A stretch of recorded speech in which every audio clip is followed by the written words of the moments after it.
All right, my beautiful angels and aliens, my freaky darlings. It's that time again.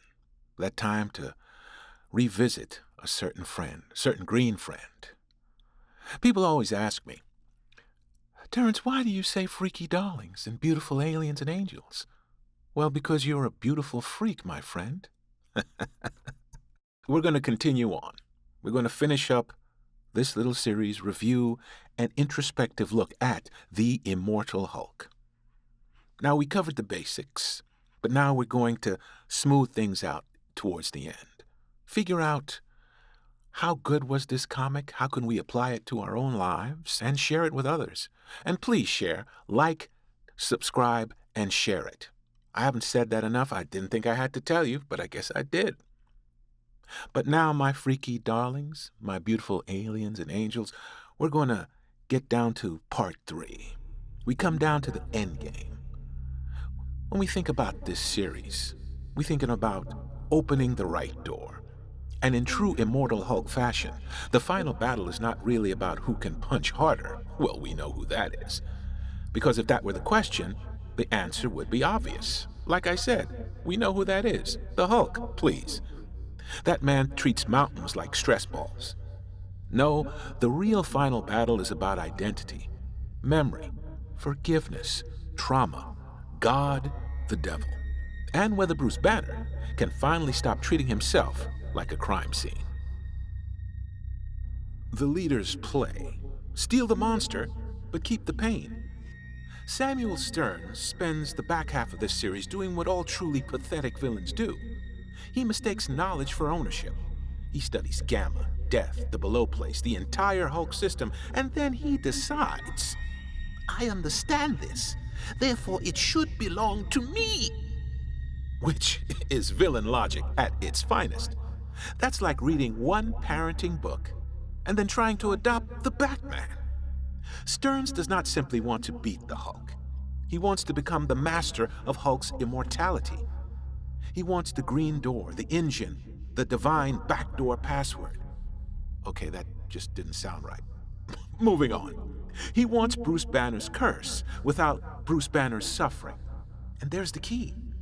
He wants the power stripped from the pain that created said power. But the Immortal Hulk keeps on telling us, you cannot separate the Hulk from the wound. The Hulk is not a product, not a weapon, body, brand. The Hulk is a response to abuse, to terror, to a child needing someone strong enough to survive what he could not. Now the leader tries to steal that. And in doing so, he becomes the ultimate parasite. Not a monster of rage, a monster of entitlement. And we all know how annoying, conceited, arrogant, and self-centered most entitled people can be. So he, the leader, climbs into someone else's trauma and starts rearranging their mental furniture. Now, that is rude. Also terrifying. Rude, but mostly terrifying. The death of Devil Hulk, the Protector, gets silenced. One of the most painful turns is the apparent destruction of Devil Hulk. Because Devil Hulk has been our main Hulk for so much of the run, he is the clever one, the frightening one, the one with the grin that says, I know exactly what you did, and I brought teeth. But he is also the Protector. He is the monster who loves Bruce. And when the leader attacks the Hulk system, Devil Hulk is targeted because he is the wall, the guardian, the part of Bruce that stands between the child and the darkness.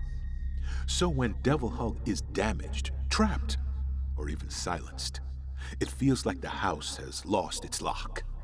Suddenly, that system is very vulnerable. Bruce is vulnerable. Savage Hulk is vulnerable. Joe is vulnerable, so Joe is forced to improvise. And then you, as the reader, you realize something uncomfortable. We were scared of Devil Hulk, but we were also safer when he was around. That is one of the great emotional tricks of this entire series. It makes you fear the monster. Then it makes you miss him. Because the monster was not the worst thing in the darkness. He was the thing keeping the worst thing away. That thing would be the trauma. And that's all in a nutshell. Sometimes, the defense mechanism looks terrifying from the outside. But on the inside, it was just survival. Savage Hulk. The child left alone in darkness. The final stretch with Savage Hulk brings Hulk back into focus. Savage Hulk is dismissed as a simple one, a dumb one, the Hulk smash one.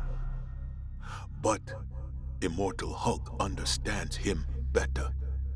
Savage Hulk is the child, the hurt child, the abandoned child, the part of Bruce that never got to grow up because survival interrupted childhood.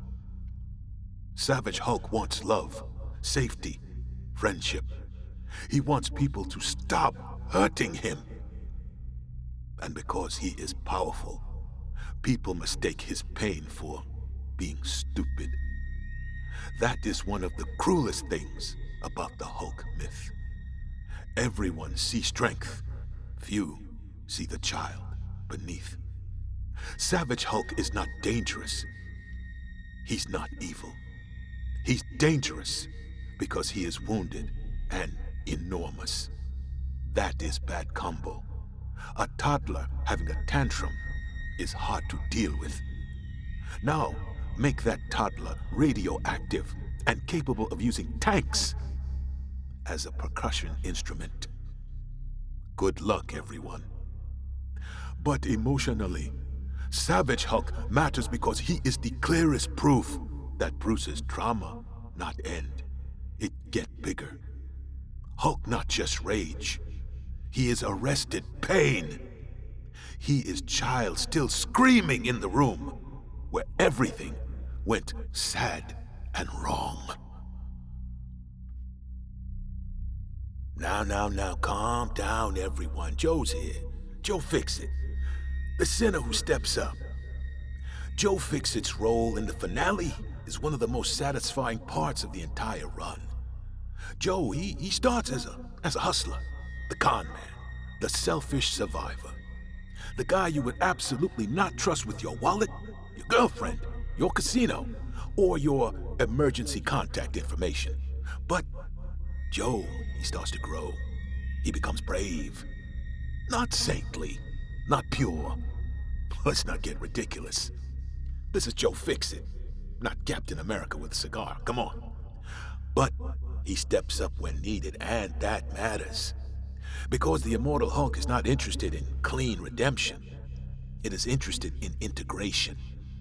Every part of Bruce has a role, even the ugly ones, the selfish ones, the parts that learn how to lie, because the truth was not safe enough. Joe represents survival through adaptation. He is the part of Bruce that learned how to function in a corrupt world. And at the end, Joe is no longer just trying to survive for himself. Nah, he's trying to protect the whole system. That's growth, that's healing. But it's not perfect. Becoming responsible to the rest of yourself, that's what's important. Which is honestly a lot more useful than most inspirational garbage.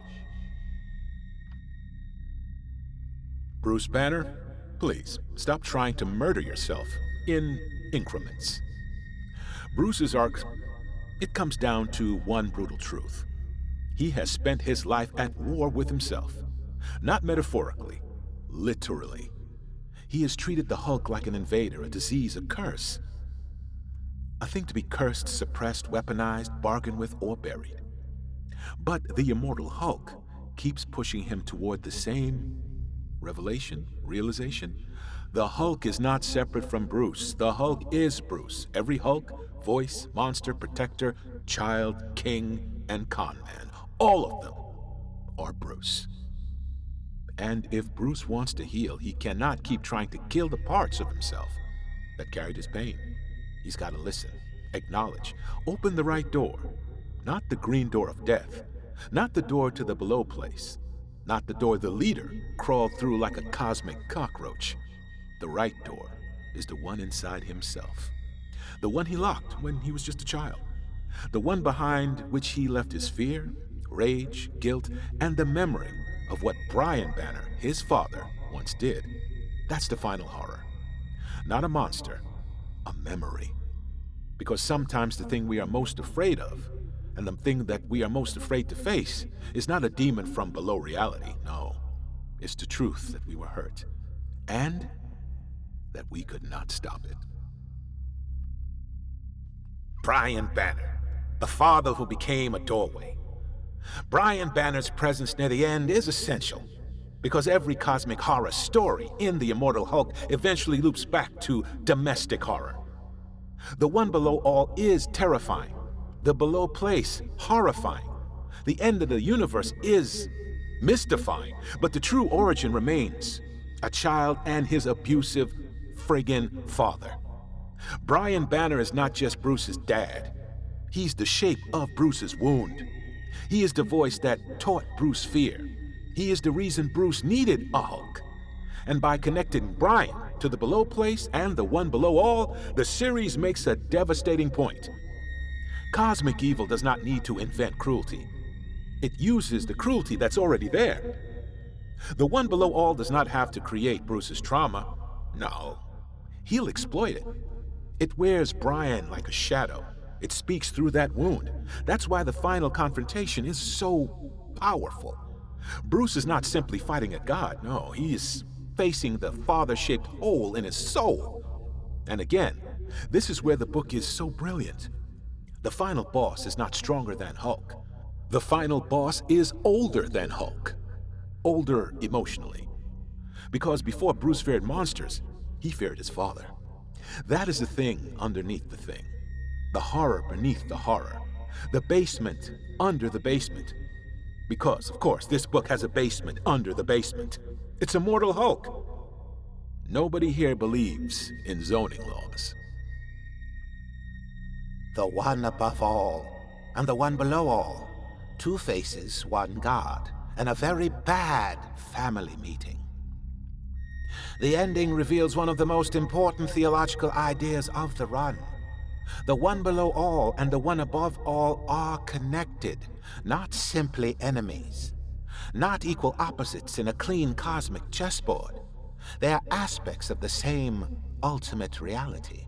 Creation and destruction, mercy and wrath, light and shadow.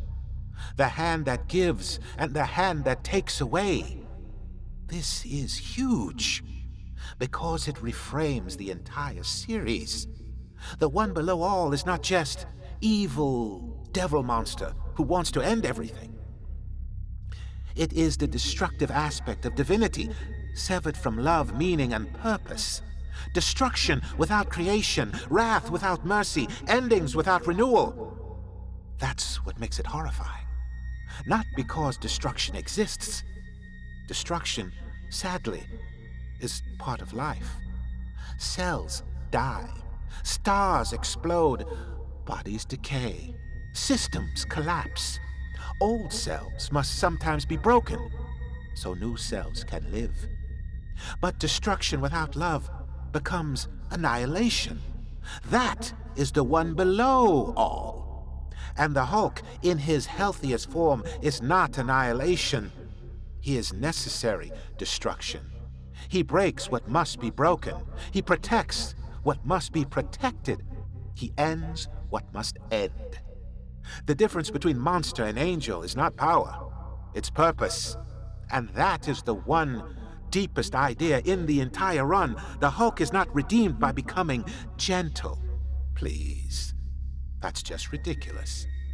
He's redeemed by understanding what his strength is truly for.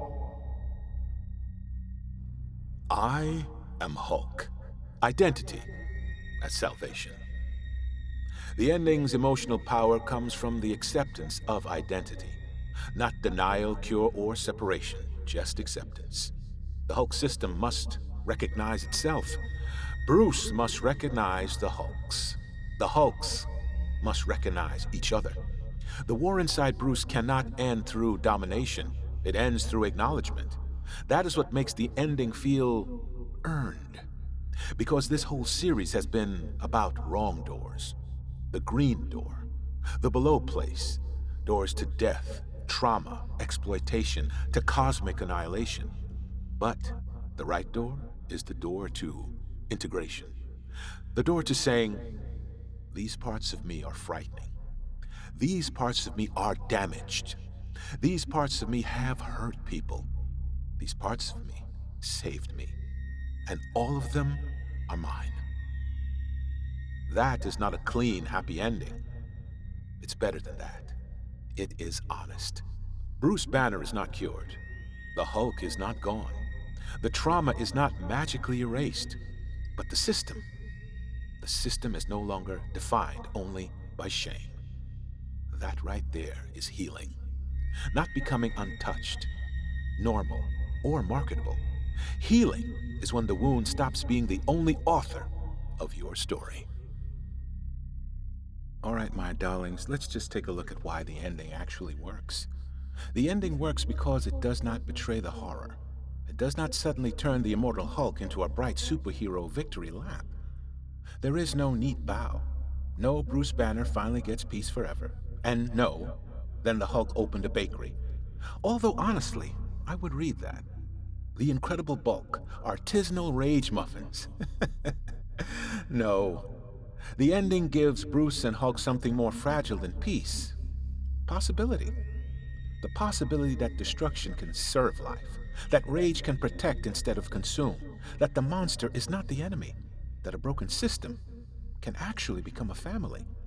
Messy, dysfunctional, loud, green, but still a family.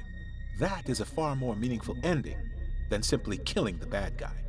Because the ultimate victory is not over the leader, or Brian, or the one below all.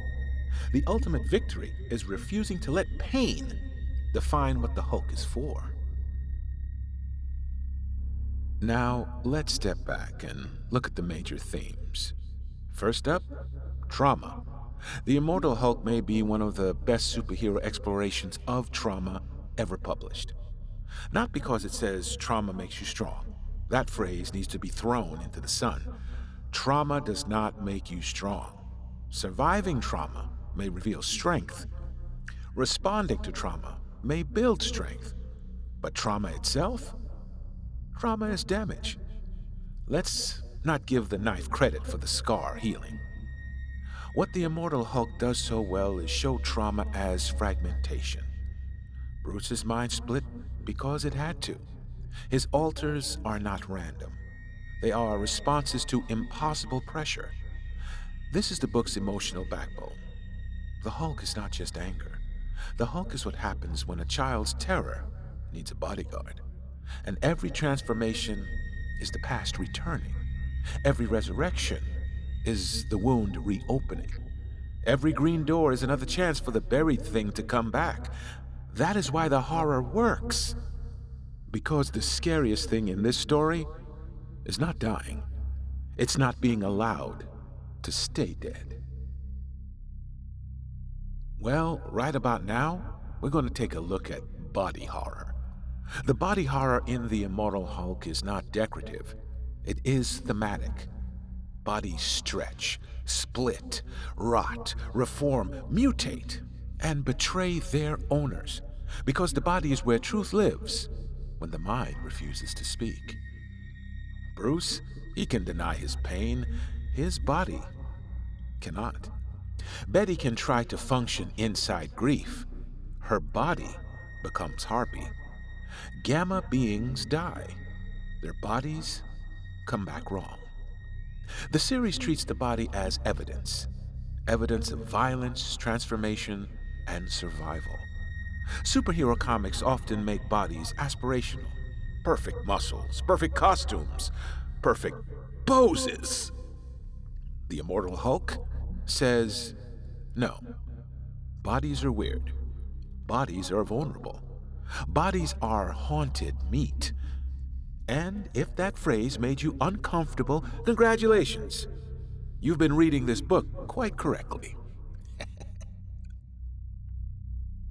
Capitalism and exploitation. Let's take a look at that. A deep dive, if you will. The Roxxon arc is not a side quest. It is central to the book's worldview. Because the Immortal Hulk is obsessed with exploitation. Bruce is exploited by the military. Gamma beings are exploited by scientists. Bodies are exploited by Shadowbase. Fear is exploited by Roxxon. Memory is exploited by Zemnu. Trauma is exploited by the leader. Even divinity is exploited through the green door. Everyone wants to use the Hulk.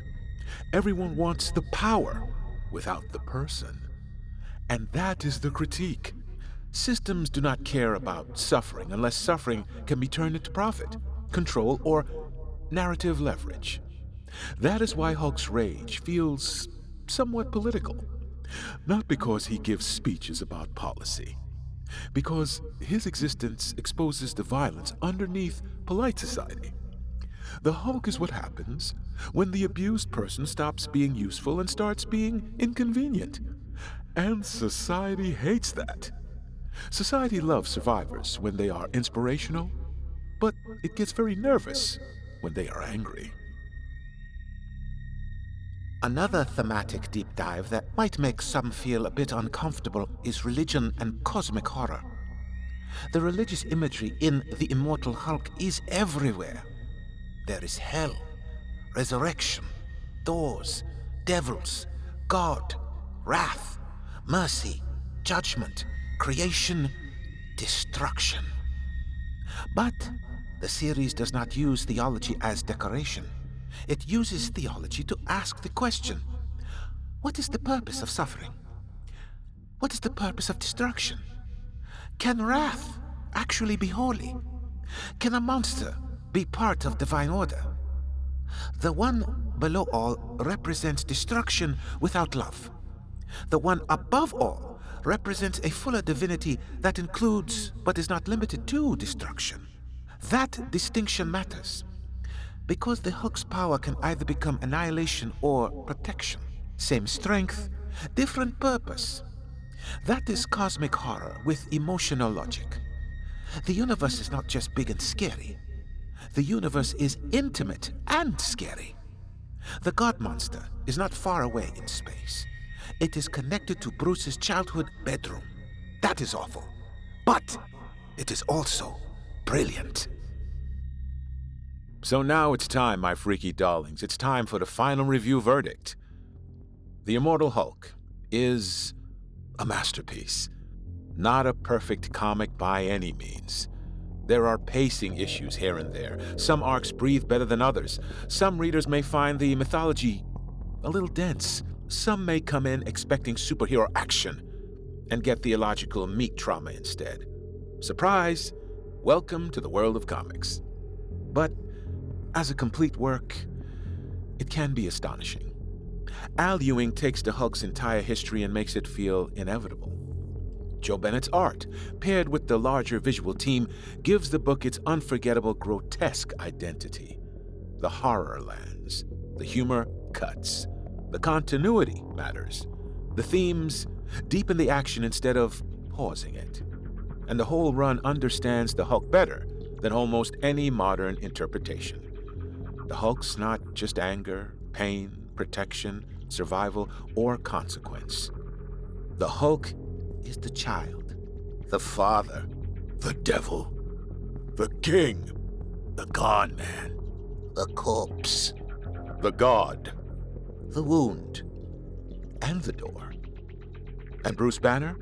Bruce Banner is not a man trying to get rid of the monster. He is a man learning that the monster may have been the first part of him that loved him enough to fight back. That is why this story matters. That is why it hits. That is why it stays with you. Because the Immortal Hulk does not ask, what if Bruce Banner becomes a monster? It asks, what if the monster was the only reason Bruce Banner survived? And then, because this book has absolutely no chill, it asks, What if that monster is also connected to the end of all things? Hey, Marvel, everybody! Family entertainment. So, in closing, when we talk about the Immortal Hulk, we are not just talking about another great Hulk run. We're talking about one of the most complete reinventions of a Marvel character in modern comics. A run that turned a familiar icon into a horror myth, that made gamma radiation feel biblical, that made continuity feel like trauma memory. A run that gave the Hulk back his fear, his tragedy, his intelligence, his savagery, his humor, and his soul. This is not the Hulk as a mascot, the Hulk as a punchline, the Hulk as big guy on the team. This is the Hulk as nightmare, protector, judgment, apocalypse, wounded child, as a divine instrument, and as the thing behind the door. And the genius of the Immortal Hulk is that after 50 issues of horror, death, mutation, cosmic dread, and emotional devastation, the final answer, it isn't hatred, annihilation, it's not even rage. The final answer is recognition. Bruce and the Hulk finally see each other. The system sees itself. And the door that matters most is not the one that opens after death. It's the one that opens inward. Because sometimes healing is not destroying the monster. Sometimes healing is realizing the monster was standing guard. And sometimes the strongest one there is not the one who smashes the hardest. It is the one who finally stops running from himself. And that is The Immortal Hulk, a horror comic, a superhero comic, a tragedy, a theological fever dream, a therapy session with collateral damage, a body horror opera in purple pants, a story about death that refuses to end, about rage that refuses to be meaningless, about a man who keeps dying and the monster who keeps bringing him back home. The Immortal Hulk does not just open the green door. It asks what you buried behind your own, and then it smiles with teeth.